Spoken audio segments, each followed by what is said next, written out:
So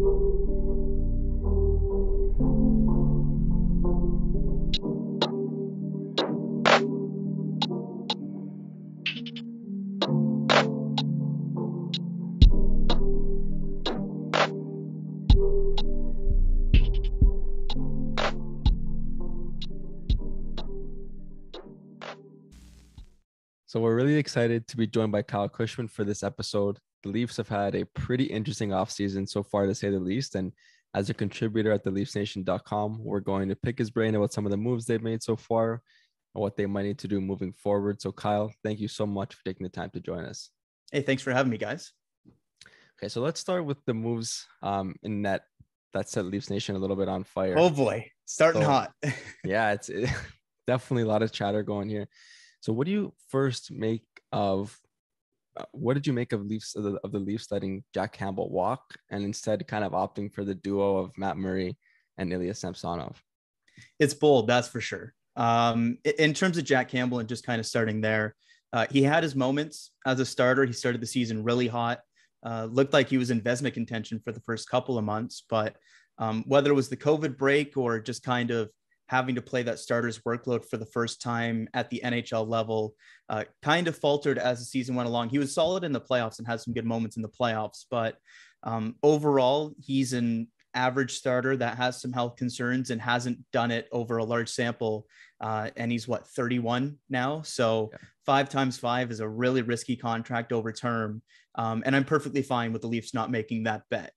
The flip side of it, though, is if you're not bringing back Jack Campbell, then what the hell are you doing in net? Because there wasn't a lot of options, and those options seem to dry up pretty quickly. And so in Matt Murray, there's a lot of kind of similar concerns to Jack Campbell in terms of some up and down play as of late, a lot more down than Jack Campbell has as of late, more serious injury concerns. But at the same time, you also get him with assets back, even if those assets weren't what I was hoping to get back or anything like that in just a 3rd round pick and a 7th round pick.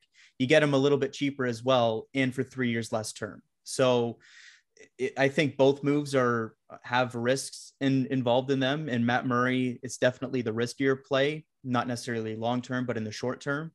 But this is a player that obviously the Leafs know very well, having a lot of Sault Ste. Marie connections. John Elkin runs the goaltending department. There's been a lot made about him and his connections to Matt Murray, both when he was a young kid, but also at Sault Ste. Marie as well. But for the Leafs, they're betting big that they can take Murray in a better defensive environment than what he was with Ottawa the last couple of years, and find his game again. It's a risky play, that's for damn sure. If it goes south, especially with Ilya Samsonov and both goalies kind of go south, and the Leafs can't necessarily find something in the middle of the season, there's going to be some jobs on the line. But when you look at how the goaltending market kind of played out, you get somebody for the least amount of term with similar upside, even if there are some more risks involved. Sure. And so having said that, are you confident in this tandem going into next season compared to what we were looking at last year between Campbell and Mrazek? Confident? No. It is probably the quick way to say it. Last year with Campbell and Mrazek was coming off of an injury-riddled season, but was good when he actually played. And Campbell was good the year prior, but hadn't proved it over a larger sample. So going into last year, even though there are some similarities to what they're entering the season with this year and Murray Samsonov and a bunch of question marks, last year, the 2 question marks were entering the season coming off of good seasons, whereas this year, the 2 question marks are coming off of bad seasons. And now goaltending is very fluky. We see some goaltenders have great seasons and follow them up with terrible seasons. Just look at Peter Mrazek.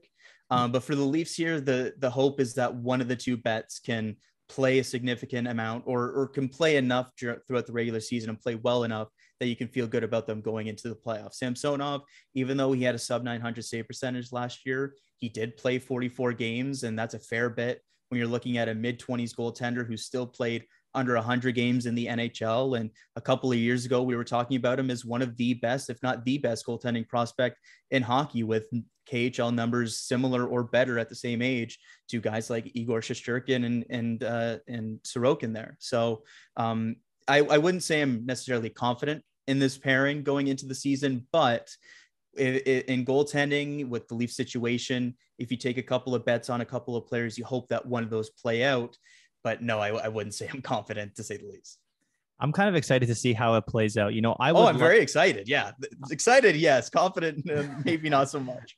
Yeah. I would like to say that the tandem between Matt Murray and Samsonov might be better overall than Campbell and Mrazek. The problem is that Campbell is the best of those 4 goalies as of now. Right. So yeah, you're right. It is a risky play, but let's move on to some depth pieces that happened. The Leafs added Calle Jarnkrok from the Calgary Flames and also extended Pierre Engvall. I want to pick your brain about how you feel about these signings moving forward. Yeah, and Pierre Engvall, I was hoping to get a couple of years term on that contract, but they avoid arbitration. It's a fine contract, everything considered. I think he showed last year that he's a $2 to $2.5 million player, and they hit it right in the middle of that range. It does walk him right to unrestricted free agency, but buying up any of those UFA years would have meant more expensive AAV, and the Leafs don't really want to do that right now. So that contract, I'm fine with it. It's not great. It's not terrible. And hopefully Engvall has a productive season, kind of being more of a driver in the bottom 6, whereas last year he was more of a complementary piece. He's going to need to kind of be that Mikheyev replacement in-house. He has a lot of similar characteristics. I think he can be a better player than Mikheyev if he can kind of work on some of his shooting habits and things like that in the offensive zone. But he's a good player. He showed he's useful last year and well-deserving of the raise. For Cali Yarncroak, he's another one of those bottom 6 versatile defensive guys that the Leafs really seem to like, and really like to see him to like that mix of players in their bottom 6. I think his addition and kind of the opinion on it depends a lot on what happens over the next couple of months before the season starts. And if Alexander Kerfoot moves, because they're comparable players in terms of being maybe a little bit smaller forwards that are very versatile, can play all 3 forward positions, have a little bit of speed, good on the forecheck, those kind of things. And if Jarnkrok is in fact a Kerfoot replacement and one that comes in nearly $1.5 million cheaper and has term connected to it, things like that, I definitely like the move. But as of right now, he looks like he's just going to kind of slot in on that defensive third line, be somebody that you can pencil in for 12 to 15 goals, 30 points, and be a solid player. At 30, going on 31 when the season starts, I don't love the term on the contract, but it's bonus laden. It's a cheap salary. So if you need to get off of that contract in a couple of years, you can do so. And at 2.1 million, that's a really easy number to digest there. Yeah, it's a great point. The Leafs definitely have a sort of mold of player that they like in their bottom 6. He fits that perfectly. But I'm going to hop back to another Sioux connection here. And so in the mix of all these moves, for me, there's still, and for all of these nations, there's still that one glaring issue to be resolved, and that's Rasmus Sandeen. How do you think that situation plays out? I have no clue right now. But right now, I don't know what they do, because they have about $20,000 in cap space without Sandin signed. So there has to be a move or something coming. But for Sandin, it seems like it's an awkward position where the player and the agent view him as this upside guy who, even though he hasn't really gotten the opportunity at the NHL level yet, should be getting paid along the lines of what like a Ryan Lindgren got when he was an RFA in New York, where he was getting top 4 minutes playing alongside Adam Fox, gets a 3x3 extension, something like that. Whereas in Toronto, he's much more similar, at least where he's been playing, to Timothy Liljegren, who gets a shorter, only 1 year difference there, but 2-year term, a shade under 1.5 million. Their results are very similar. Liljegren plays the more important position in terms of being that right shot and being penciled into that top 6 versus a bit of a crowded left side. But for Sandin, he doesn't have a lot of leverage here. He doesn't have arbitration rights. I doubt a team is going to go in and offer sheet him, even though it is an advantageous position to try and offer sheet him in that 4 million range where it would only cost a 2nd round pick. We haven't seen a team offer sheet in that range since like 2008. So the odds of it happening are very small. So the player doesn't have much leverage. It could be a situation where Sandin, kind of similar to Travis Dermott a couple of years ago, might just end up taking a 1-year qualifying offer, accepting the qualifying offer, or looking to get a 1-year deal for a little bit less. hope he gets somewhere into the top four as the season goes along and looks for a payday next year. But that's a really interesting situation I found. I wasn't expecting that this Rasmus Sandeen contract of all of the RFAs and stuff to kind of be the one that gets hung up. I thought that one would be pretty straightforward.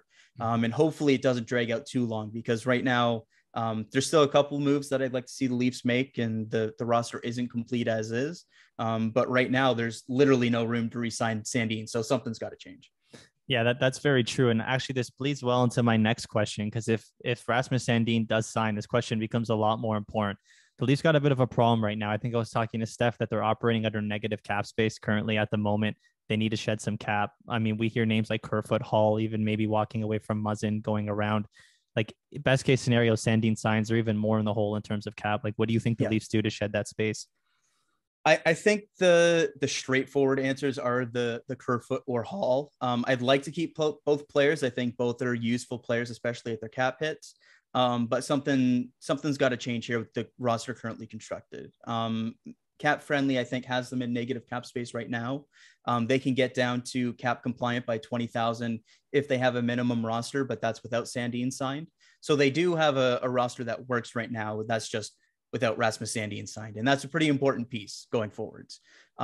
If you look just straight up on defense, if you feel comfortable playing Sandeen on the right side, which it kind of doesn't seem like the Leafs are overly happy with doing, but if that is just like a straight swap, Justin Hall out in Sandeen, roughly same amount of money you would expect for a Sandeen extension to the $2 million that Hall's getting. When you're to UFA, that's decent asset management, even if you'd like to keep a right shot defenseman there, because you'd only have one right shot defenseman on the NHL roster if that happens. The flip side, though, is if you move Kerfoot, it might open up a little bit more money, but then you have another hole at second line left wing, not a lot of in-house options already, unless you expect a big jump or one of the young guys to really step up, which I like Robertson. I like some of the young guys that they have on the roster there.